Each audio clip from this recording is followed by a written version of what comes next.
Yo, hello guys. Welcome back to the channel. Back here on Madden 17, and the regular season is done. And we're gonna be taking a look at some of, the league stats, player stats, and all that before we hop into the playoffs. We're gonna skim over our team pretty quickly. We already know we're gonna be moving on from Teddy Bridgewater. Pretty bad play, honestly. Not good touchdown to interception ratio. He just didn't play well. At running back, we didn't have any running back, let's be honest, to really do anything too crazy. No running backs on the team. Colston, we're gonna keep just moving on from there. John Brown, pretty bad. He had an injury. I think he only played like maybe 7 games, 8 games, something like that. Definitely didn't play up to an 87 overall. It tells you how many games he played. I'd have to literally count 3, 4, 6, 7, 8, 9, 10, 11. He played 11 games, so yeah, that's pretty bad. Overall, our offense was just horrible. It was the worst offense in the league. For defense, we actually had a really good defense. 2 guys that could get to the quarterback, Wilkerson and Connor Barwin. Now, the Barwin is 30, already 79 overall, so not good. We're gonna have to do a lot of work here in the offseason. Chris Harris Jr., by far the best player on the team, best performance. Really happy with how he played. We ended up winning 2 out of the 3 games, I'm pretty sure, in last episode, which kind of sucks because we're not going to have a high draft pick. Look, Chris Harris Jr. is 28 years old,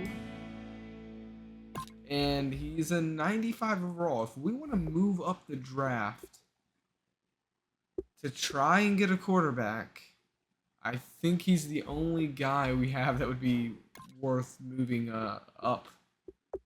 Getting us moved up for now. I just don't know if it's going to happen. I doubt it's going to happen, especially with Patrick Mahomes in the upcoming draft. We currently are projected to pick 7th. So, number 1 overall pick would be the Bears, which is head coach is at Keister. I don't think he's going to give that up.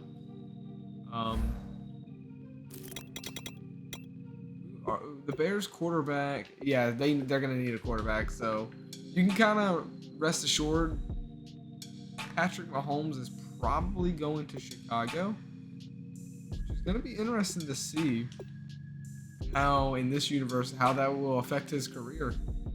You'll have Keenan Allen to throw to, a young Keenan Allen, and wow, Josh Gordon too. There, I forgot about him. The one-hit wonder.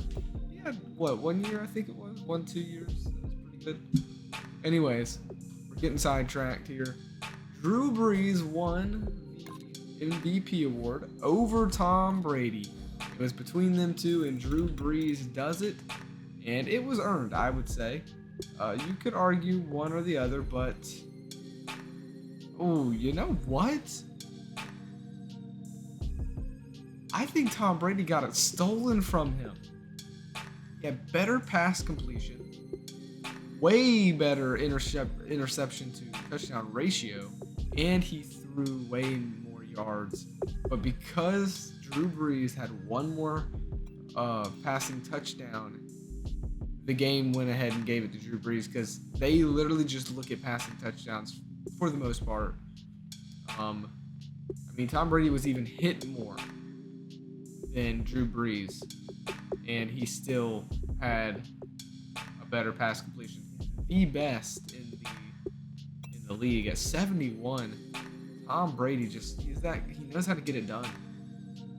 So maybe a little bit of bad blood here, but Tom Brady's got to have a little bit of a chip on his shoulder, I would say. Don't get me wrong, Drew Brees is a fantastic player. We won a Super Bowl with him actually in the Madden 2004 series, which isn't completely done.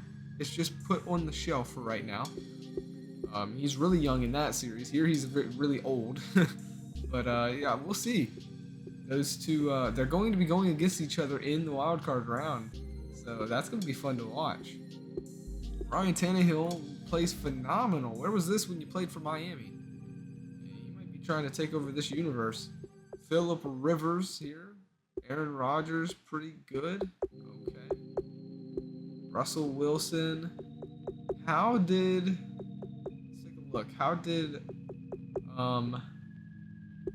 Marcus Mariota actually played really good for KC? Okay, young Marcus Mariota. How did the rookie Carson Wentz do, you might ask? He played great, and he's in Philly, so that's kind of funny. Jared Goff didn't do so good, though. He's a rookie as well.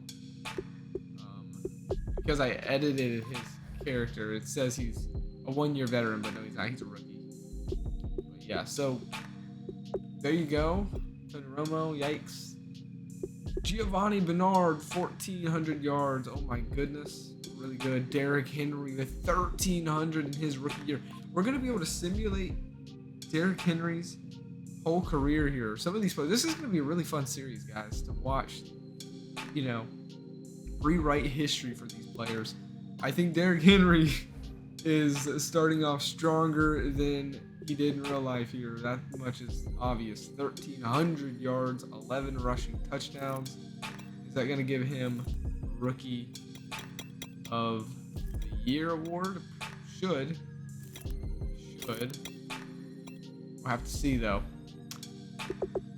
Yeah, there's the rushing stats. 16 rushing touchdowns for the Pittsburgh Steelers. They were the #1 scoring offense in the league this year. And for receiving, Antonio Brown, before the concussion, leads the league in receptions with 108. But it's Brandon Marshall who gets 1,797 receiving yards. Oh my goodness. What a year for him. He's 33 years old. What else is there to play for? I don't think Dallas made it to the playoffs. Maybe they did. I don't know. We'll have to check. But he also led the league in touchdown receptions with 16. And what do you know? We traded Steve Smith Sr. to the Steelers, and it was a good trade for them. You guys may have thought maybe we cheated the Pittsburgh Steelers, but that is just not the case because Johnny GM knows what he's doing. It made sense. They got Tom Brady for one more year before he probably retires. Go ahead and give a future pick up for a player that you might only get 1 year out of. That's fine, but you're going on a Super Bowl run this year, and you punched your ticket to the playoffs, and it was definitely, at least helpful to have a guy like Steve Smith Sr. who breaks over 1,000 yards for your team. And, 13 receiving touchdowns breaks his personal record. He hadn't had numbers like this since 2005. Over to defense, Denzel Perryman led the league in tackles. Luke Kuechly here is up here. I actually just watched a documentary on Luke Kuechly. Phenomenal player. Played 8 years. And he was the best middle linebacker, I think. At least the smartest middle linebacker to ever play the game. For sacks, Terrell Suggs, Cameron Jordan, Brandon Graham, man, Terrell Suggs. I remember him in like the Madden 2005, 2006, 2007. Oh my goodness, he was a beast. But I think this is probably gonna be it for him after this year. And for interceptions, Josh Norman and the Jaguars. Oh my goodness, we have to watch the Jaguars-Steelers game. That's definitely the game I want to watch. Jalen Ramsey's. Oh, this is so fun. This is so cool to see. We're rewriting history, but it's a little more complicated than just going back and looking at all the, like, we did like a different universe where players are on different teams and like, oh man, this is so cool. This is actually, this is a different experience, and that's what I want. I want a fresh new experience. So we didn't punch the playoff ticket, unfortunately. But I don't know if you guys noticed or if I should have said something in the last episode. There are subscriber and former player head coaches in this universe. James Skaggs is one of them, tight end. Uh, Great player. He is the head coach for the Pittsburgh Steelers, so we do know that he is in the playoffs and he's going to be facing the Jaguars. We're going to watch that and root on our former teammate James Skaggs. But Jamie Bell is with the Atlanta Falcons. Jay Fresh, the head coach of the Miami Dolphins, and Zach Keiser, the head coach of the Bears. There's obviously more room, more jobs are available. So if you want to have a head coach in this series and see how he does, leave them down in the comment section below. We'll be following their stats as well throughout their careers right here on this tab, coaching stats, and we'll see what happens. So Keister's still looking for his first ever win. He takes over late in the year. All of these guys take over late in the year. We took over at the beginning, so we have a little bit of a head start. Thrice Hammer, that's another subscriber. Jay Fresh 2-1, James Skaggs 2-1, Jamie Bell 1-2. Keister looking for that first win. We'll see what happens. He's gonna have the number 1 overall pick. Probably gonna take Patrick Mahomes, I'm sure. We'll have to see though. But yeah, winning seasons. Skaggs has that. All right. Let's go ahead. Let's take a look at the playoffs really quickly. I just want to see the matchups here. So you got the Colts, Raiders, Eagles, Giants, Jaguars, Steelers. We are watching this one, and then the Lions, Buccaneers. So Jalen Ramsey, the rookie for the Detroit Lions, is in it. I'm not too sure about these other rosters.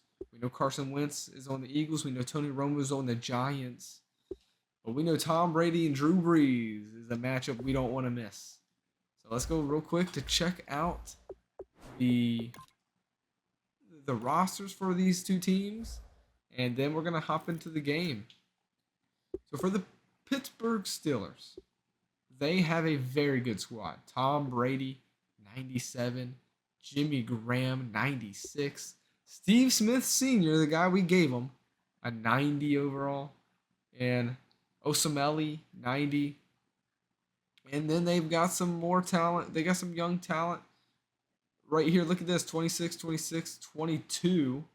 All in the very high 80s, though. It looks like Randall Cobb is injured. Oh, no, that's going to be a big injury for them. We're going to take a look at injuries, though, here soon. But let's keep moving through this roster. At running back, it is veteran LaShawn McCoy. He is 28. And we'll see how many carries he gets today. At wide receiver, they're going to be down Randall Cobb, so it actually helps them even more so that Steve Smith Sr. was a trade they made. So it'll be Kenny Britt, their third, Michael Floyd, and then Robbie Anderson, who's hurt, so it'll be... Oh, no, wow, they only have 3 active wide receivers. Everyone else is hurt. What are they going to do? Oh, my goodness, we might be seeing Jesse James... or we might see one of these tight ends line up as a wide receiver. That's wow. That is crazy. They only have 3 active wide receivers on the roster. Oof. That's not smart. You think they would pick somebody up from free agency, but they haven't. The O-line is pretty solid. No weaknesses, really. I mean, yeah, this is a pretty solid offensive line. Now, defensively, David Irving. I don't really know who that is, to be honest with you. But they have Casey here. He's pretty good. And Danny Shelton. So not who's hurt. So it'd be Steve McLendon. So not the best defensive line. But at linebackers, Pittsburgh's always been known for their linebackers for the most part. Recent history. Jamie Collins Sr. Whitehead. Oh, okay. They got a good outside linebacker in Jamie Collins, but a little bit weak there as well. In the secondary, 37-year-old Terrence Newman. Oh my goodness. That's not good, man. He's going to get burnt like toast. I mean, he's 37 years old. Oh, yikes.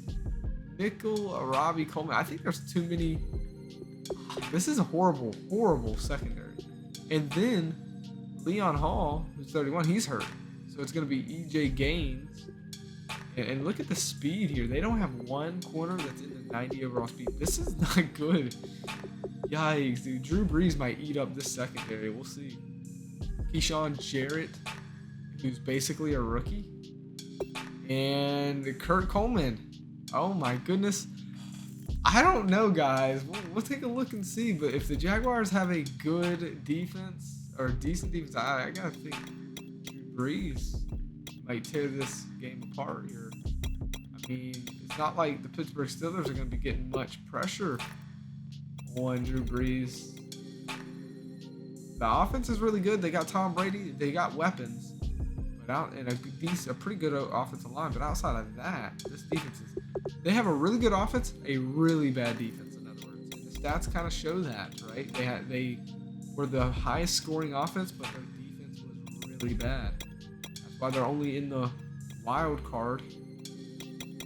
And today, I keep going past them for some reason. They're facing the Jaguars. So here we go. Let's take a look at the Jaguars roster. So very good offensive line, I'm noticing. Both top players are 97 and 95 overall, both offensive, both on the left side. Then, of course, they have Josh Norman, the best corner in the league this year, with, I think it was 8 interceptions, 91 overall. And then they have, of course, the veteran, possible last season, Drew Brees. They have Byron Jones. Oh, my goodness. Yeah. So Eddie Lacy, healthy and ready to go, and Carlos Williams. Okay.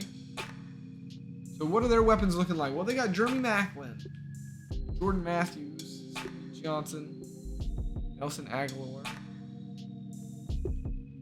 Okay. Greg Jennings. So decent. I would give the edge there to Pittsburgh. Trey Burton, tight end. But the offensive line looks pretty good. Actually, they've got a pretty weak offensive line. That left side is their strong side. But outside of that, that right side is pretty weak. So maybe Pittsburgh can get a little bit of something going there. For defense, William Hayes, pretty good player. DeMarcus Lawrence. Oh my goodness. He's going to be pretty good. He's still growing, 81 overall, but he is a decent player. I would say Jaguars' defensive line is better than Pittsburgh's. Take a look here. Outside linebackers, Doomerville, a veteran, definitely going to be a lot slower. I'm not even going to try and pronounce that last name. I don't even know who that is. So, probably not the best. Oof. Thomas Davis Sr. He's 33, but he's going to be... Oh, he's hurt, so he's not even going to be playing. It's going to be DeMarcus Ware, who... Speed could definitely be an issue here, so... Not the best linebacking core. But when it comes to the secondary, Darius Butler and Josh Norman are going to be holding it down. I tell you what. And then on top of that, they have Byron Jones and Will Hill III. Byron Jones could be a game changer. There's the rosters. It's going to be interesting. It is going to be interesting. So without any further ado, without wasting any time, let's go ahead. I say we get these playoffs underway here. Good luck to subscriber, head coach James Skaggs. The spotlight's on you, buddy. Let's see what you can do. Hello, everybody. I'm Larry Ridley, and this is the NFL on EA Sports. The stakes have been raised here in the wild card round as it's time to win or get an early start on the offseason. It's the Jaguars going up against the Steelers. So with kickoff straight ahead, We'll check in with our broadcast team. Here are Brandon Godden and Charles Davis. Right at the convergence of the Three Rivers on Art Rooney Drive, we welcome you to Heinz Field in Pittsburgh, Pennsylvania. Today we continue on in Wild Card Weekend with a great AFC matchup between the Jacksonville Jaguars and the Pittsburgh Steelers. Hello, everyone. Welcome to the postseason on EA Sports. Alongside Charles Davis, I'm Brandon Godden. And, Charles, that's really all I need to say to get you fired up. It's the postseason on EA Sports. And no one's more fired up than the guys who are going to be playing in this game. This is... Now the first carry for LaShawn McCoy. And this first play will get him back to the 25, but that's going to be it. Just a yard on the pickup there, and it'll bring up a 2nd and 9. And when this offense is clicking on all cylinders, the running back is in sync as well. The focal point. Runs, catches, blocks, sets the tone for the offense. 9 yards still remaining here to pick up the first on 2nd down.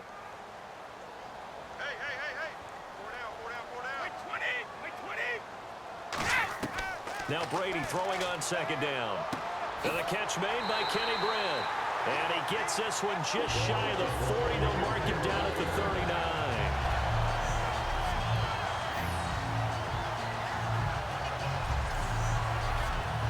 So here we go, 1st and 10 now.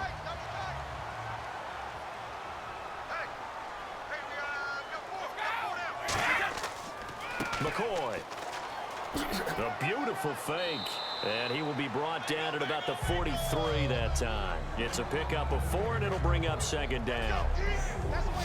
And we take you through the starting defense for Jacksonville. DeMarcus Ware may be a veteran, but he's not just a wily one. He's a terrific producer. Still extremely difficult to block when he's rushing the passer.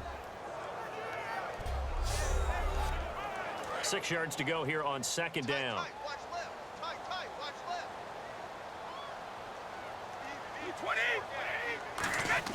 Brady to throw on 2nd down. Smith catches left side. 6 yards is the pickup, and that'll lead to a 3rd down. When you're playing a quarterback with some experience and some moxie, you enter the danger zone when you decide to blitz him, because if he's able to diagnose as he did on that play, he can hurt you downfield. He reads defenses so well, doesn't he? He really does, and the best part about that play for him, I don't think that was his primary target. I don't think so either. I think he had the read, figured out where the blitz was coming from, and went to a secondary target for a really nice gain. Brady to throw on 3rd and 1. And incomplete. The contact made the ball roam free and brings up 4th down. Normally, he's pretty reliable. Usually catches what's thrown to him. On that play, he simply dropped it. So on 4th down, here's Ryan Quigley now to kick this one away.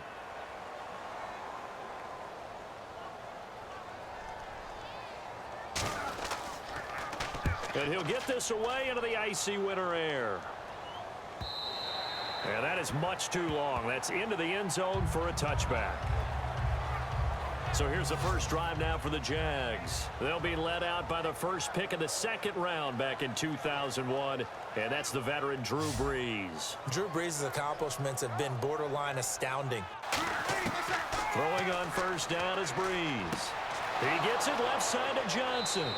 A really good pickup of 28 yards. Of course, the catch was nice, but how about what happened after? Able to stay on his feet and gain all that additional yardage. So many of these slot guys, I think, have running back in their background.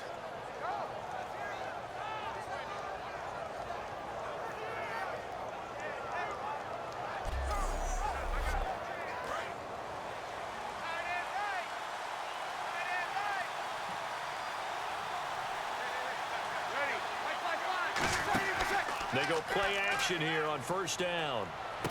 Oh, he's got a man wide open, complete. A good pickup there at 22. There are so many things to watch for when you play defense, and reading your keys, you always hear about that, and having your eyes in the right place. Sometimes your eyes can fool you. How about that play action there? That sprang the big guy, didn't it? Able to dump it over the top to him. Now some movement before the snap. And we'll hear from our referee for the first time this afternoon. The penalty on 1st down backs him up 5. It's now 1st down and 15.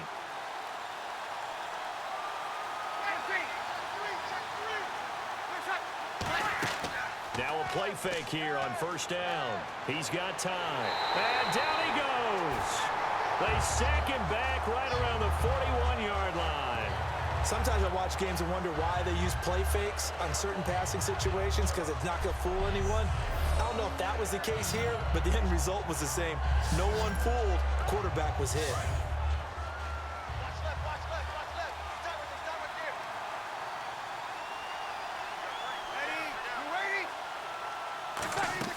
Now Brees throwing on second down.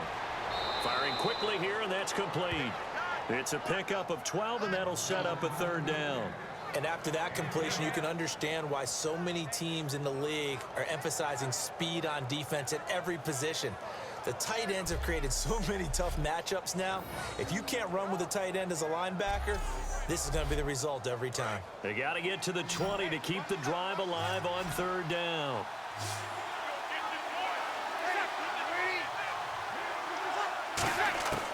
Now Brees on third down. And no escaping this time as he'll go down. They got him for a sack. David Irving in there to drop him for his 5th sack of the year. And, partner, it's safe to say that the secondary really contributed to that sack. Yeah, nickel set, 5 defensive backs. They covered everything. Nowhere to go with the football. But my question is, why didn't he throw it away? On fourth down, here's Brett Kern to punt the football away.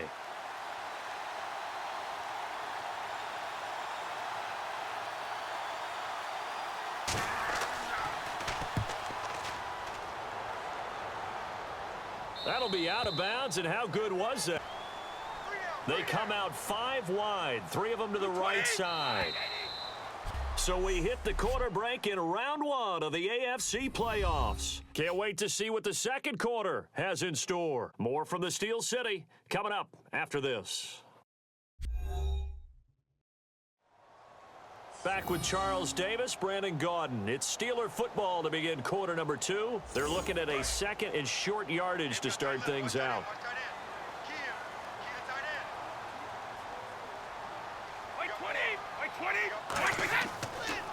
Here's McCoy.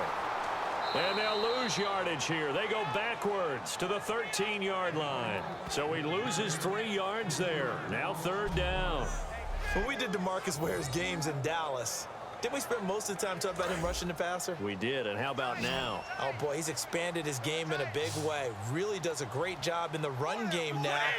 Using his length, using his leverage to hold the point of attack and make... And he's going to take it in for a Steeler touchdown.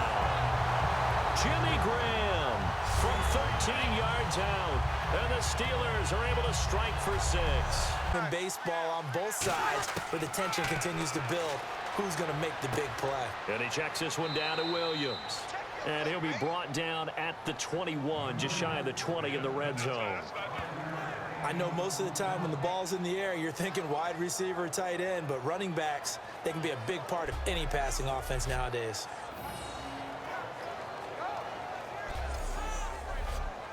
And on 3rd and 5, this will be the 8th play of the drive.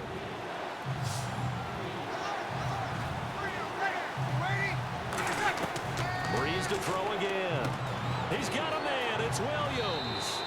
And he's able to pick up the first before he's brought down inside the 5 at the 4. So many times you hear today's NFL described as a space game. Get your best players into space with the football in their hands.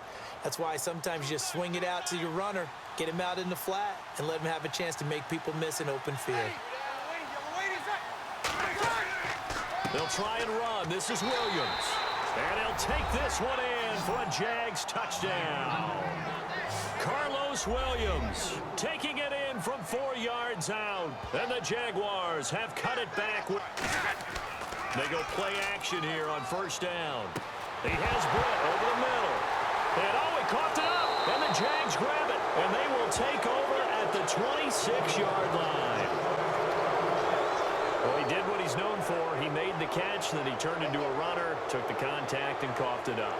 And all I remember as a player, when they catch the ball, when those acrobatic guys catch it, you have to make them pay sometimes. You have to put it on them, big tackle, knock the ball free, anything you can do to slow them down. Into the backfield, that's McCoy. Brady going to throw. He's got time in the pocket. And he's just going to get rid of this thing. To no one here. He throws it away. And now it's third. It looked like he might have had a window there, but the rhythm was just a little bit off. It certainly was, because everything that has to come together to get a pass completed. Yeah, you're right. The sync just wasn't there. They'll try and run for it with McCoy. And he'll lose yardage. Brought down at the 32. Losing 2 yards that time, and now it's 4th down. And the offense there, the O-line, everybody really on offense, they were just manhandled at the point of attack. Yeah, you could pretty much call them all out, couldn't you? Almost by name, right? That was a very tough sequence for the offensive line. But how about that defensive front creating a new line of scrimmage and creating a lost yardage possibility? So the field goal unit is on the field, as this is a big spot right here. This to break our 4th quarter tie. And Lambeau will put this one through, and they will take the lead at 13-10. So the drive here ends with a field goal, and that does give them the lead, but this one is still a long ways from over. And you love to be able to look up at the scoreboard and see that you're out in front, but then you take one look across the field and see that offense is raring to come back out, and you think, I don't know that field goals are going to be enough to get us home. This will be fielded at the 8. And he'll take this across the 25, a couple extra yards up to the 27-yard line. And out now comes Jacksonville as they get ready to go. And last time they got 3 points, but it was a chip shot field goal. And when you go to the sideline after a chip shot field goal, maybe the offense not too happy. It's a balancing act, isn't it? Because you're exactly right. They're none too pleased that they didn't punch it in for 6 points. But they also have to remember they did put points on the board. 3 points is 3 points. And in this league, you take points when you can get them. Not easily done. When you see zone defense and you know you've got a drag route on as your primary call, you've got to be really careful as a passer about how far you let your guy go, because he might wander into some tough coverage. So this brings up a 2nd and 2.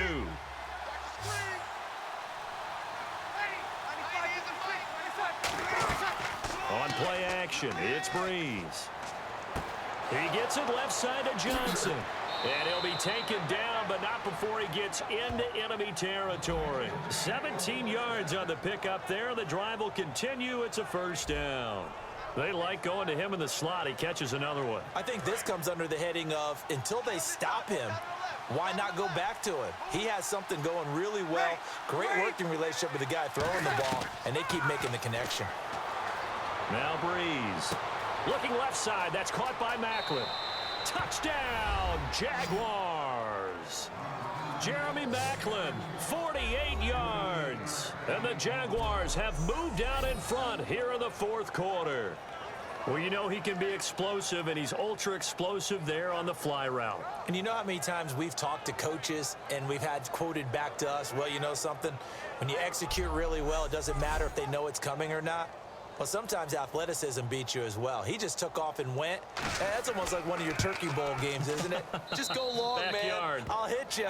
And it worked really well for them. And after the touchdown, here's Myers to boot it away. This is taken about 7 yards deep. And no run back here. This will be a touchback, and it comes out to the 25-yard line. Here comes LaShawn McCoy as he trots back out there now. And in the early going, the running game, as we see the numbers, it just wasn't on point. Well, now it's gotten more true to form. And sometimes it takes a little while for an offensive line to get in sync, because early in a game, defenses throw different patterns at you, different formations, different sets, and you might not block them quite the way you want to. But as you start to get into a groove and you figure out what they're doing, now it all comes together. And that's caught inside the 35. A big play that time for Pittsburgh. 43 yards. And at this stage, down in the second half, looks like they just wanted to find a way to get it in the hands of their playmaker, and they did. I think you're exactly right. I don't think the coordinator's looking at his play sheet and trying to figure out which play will work well. He's trying to figure out how to get the ball to the playmaker that you just described. Looking down at that sheet, you find people plays, not necessarily X's and O's, and that's exactly what they did there. They were trying to get it there to Michael Floyd, and it's 2nd down. It looked like they had something there, but I think that he was thinking about running with the football before he actually hauled it in, and that led to a big drop.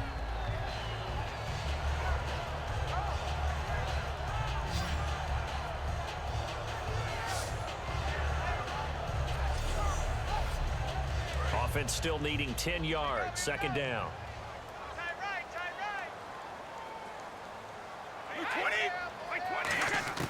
Brady to throw on second down.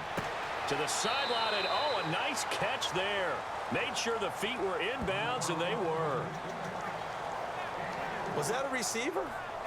Yeah, actually it was. It was a running back who was a receiver on the play.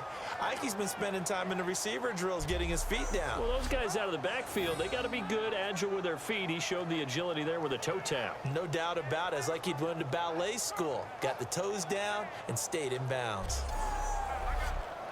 The 22 is the line to gain here on third down. One man on the backfield. That's McCoy. To throw is Brady. And able to find Graham. Complete. And he gets it all the way down inside the 10 to the 5-yard line. And in a lot of ways, that catch is expected. Red zone presence. And that one was realized there. You've got to find your tight end in that situation. And not a whole lot there. He does get a couple, taking it from the 5 down to the 3. And let's see what the defensive coordinator may have up his sleeve here to try to get this final last stand and win this football game. Offense working with a second and goal now from the 3. And he pushes forward but comes up short of the goal line as he'll get a yard down to about the 1. Time for a break. We'll come back for the electrifying conclusion after this.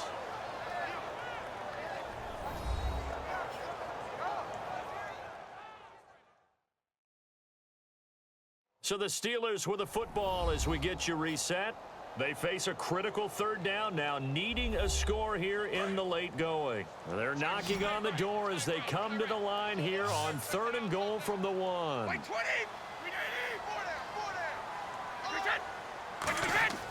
Here's Brady to throw. And this would have been intercepted if he could have gotten the feet in. He didn't, so it's incomplete. Boy, that one really could have turned this thing upside down. All right, Charles, as a former defensive back, how disheartening to actually catch it but just not be able to stay in bounds there defensively. Well, extremely, because you know the rap against us defenders is that we're frustrated offensive guys who can't catch. And he caught it, just couldn't get his feet down in bounds. It's that second part that finished off the play for him.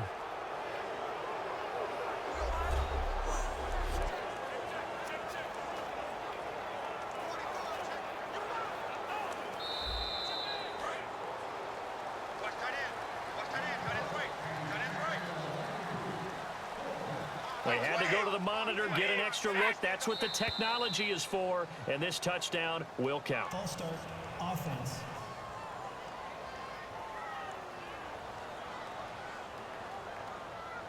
Game on the line, season on the line. They're going for it here on fourth down.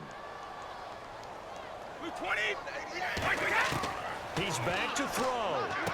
Got his man, it's caught for a Steelers touchdown. Michael Floyd, a 5-yard touchdown. And the Steelers have taken the lead here in the fourth quarter. And touchdown, and congratulations, and zero relaxation ahead of them, right? Way too much time on the clock for them to start celebrating. Yeah, part 1 is done, but now on the sideline, you can already see them scrambling down there. They're getting those defensive guys ready. Yes, you have to get those guys ready, and you also have to talk to your special teams guys. Make sure the kickoff is exactly what you want and cover it well. He's got it, and this is indeed up to a 3-point lead. So that drive goes 8 plays, and it ends with a Pittsburgh touchdown.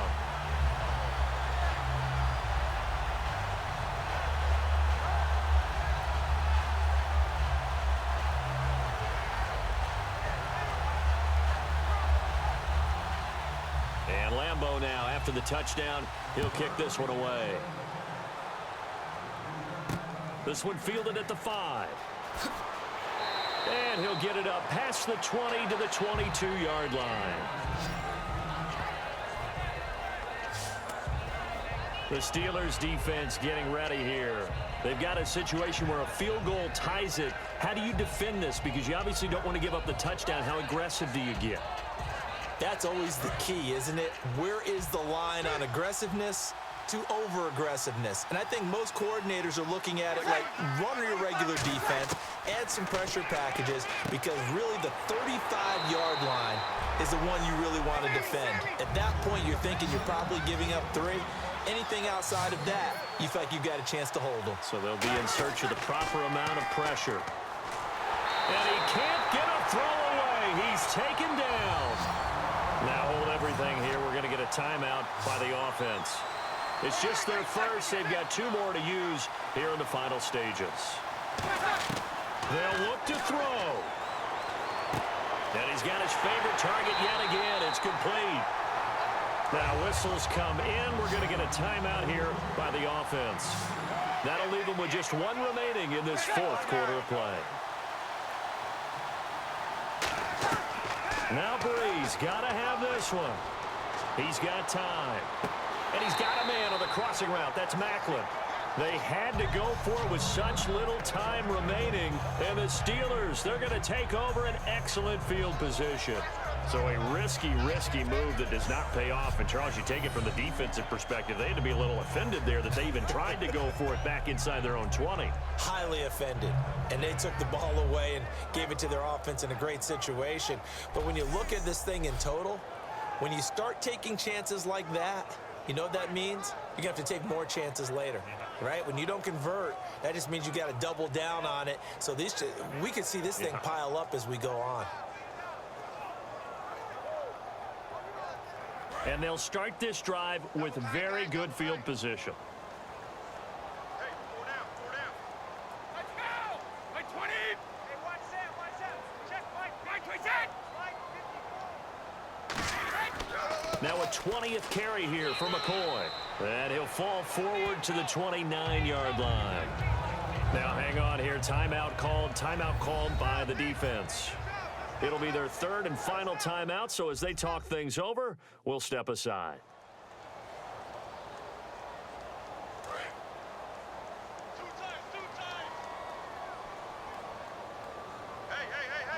4 down. And the knee is taken for the Steelers out of the victory formation.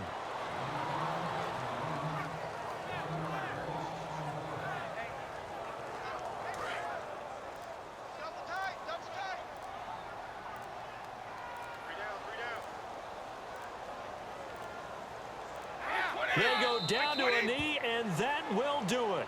They are moving on here in the playoffs. A loss of a yard, and it brings up 4th. So on 4th down, out trots the kicker in a big spot here. This will be from 49 yards out. And, Charles, I think when the schedule comes out, all teams, no matter where they're predicted to finish, talk about protecting your home turf. They were able to do that here in this one. Similar to a tennis match, right? Not letting them break your serve. That way you hold on to it. They got it done, and they feel very good about that victory.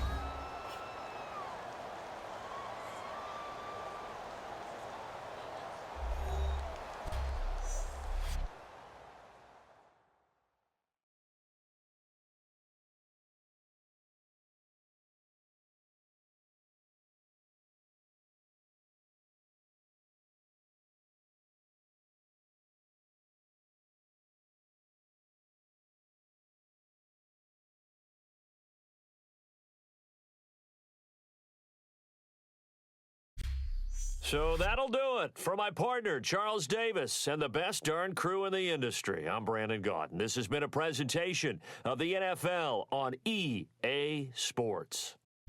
The Steelers are winners as we say so long from Heinz Field.